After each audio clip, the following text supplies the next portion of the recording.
Greetings, family. My name is Vicky Dillon for African Diaspora News Channel. Thank you so much for tuning in. Beloved, as you come in, be sure to give us a big thumbs up and share the broadcast. Tell everybody your sister with the curly braids is on now. Thank you so very much. And while we're at it, family, did you know we have our own app? Yes, yes, yes. I'm telling you, African Diaspora News Channel, we're taking it to a whole nother level. Beloved, the information should be on the screen now. So be sure to download it. This helps us to expand our voice. It makes it more accessible for you everywhere. It's done with extraordinary excellence. And so many times we often say, why don't Black media have more of their own platforms? Well, guess what?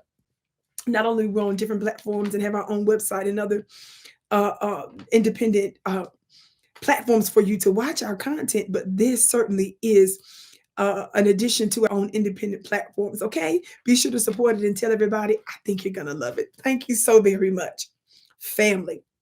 You all know that we have been covering the extraordinary migrant crisis. Some folks are calling it an invasion. Of course, we've been seeing wars that have been breaking out all over the world, certainly on the continent in the Middle East. But, beloved, we certainly know that many consider this to be a domestic war.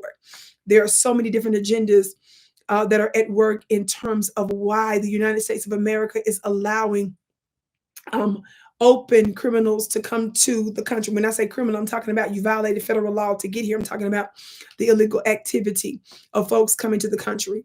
Well, to add insult to injury, there was a recent fatal stabbing in a New York migrant shelter. Watch this clip. On Randall's Island isn't helping some feel safer after a fatal stabbing. When I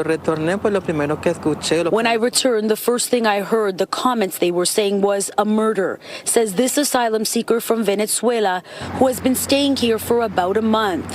¿Tú tienes miedo? Todos los días. I asked if she's afraid. She responded every day because here it's not safe. The NYPD responded to a 911 call just after 7:30 Saturday evening. Police say a man in his 20s was stabbed in the chest. He was taken to a hospital where he died.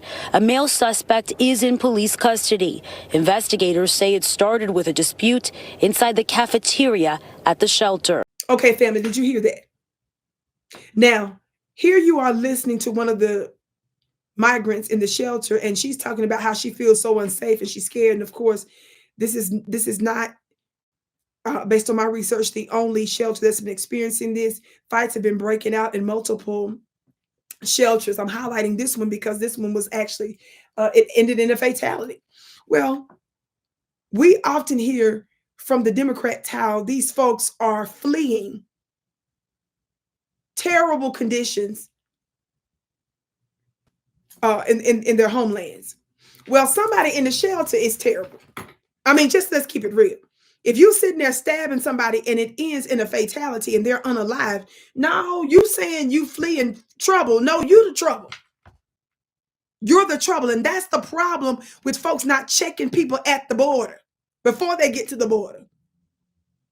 This is outrageous. And this is the United States government pushed most importantly pushed primarily, I should say, from the authoritarian Democrats who believe in letting people that violated the law, which they believe in making them all legal, clearing their records, whereas they have foundational Black Americans in the United States, many of which have committed petty crimes,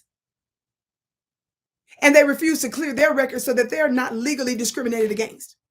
When you come to the United States and call folks that violated the law dreamers, that's you really, come on now. They call Black folks criminals. They call others dreamers.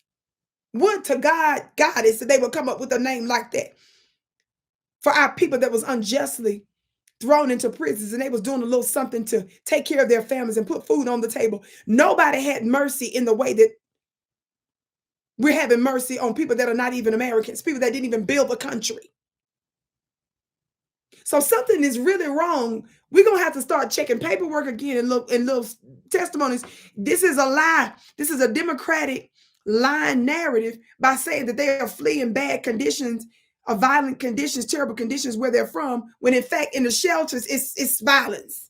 You best believe that the mayor of New York, Eric Adams, is happy about this coming out. Why do you say that, Vicky? In my opinion, I believe he's happy that this is coming out because he has made multiple trips to the White House as a Democrat, demanding that they do something about it.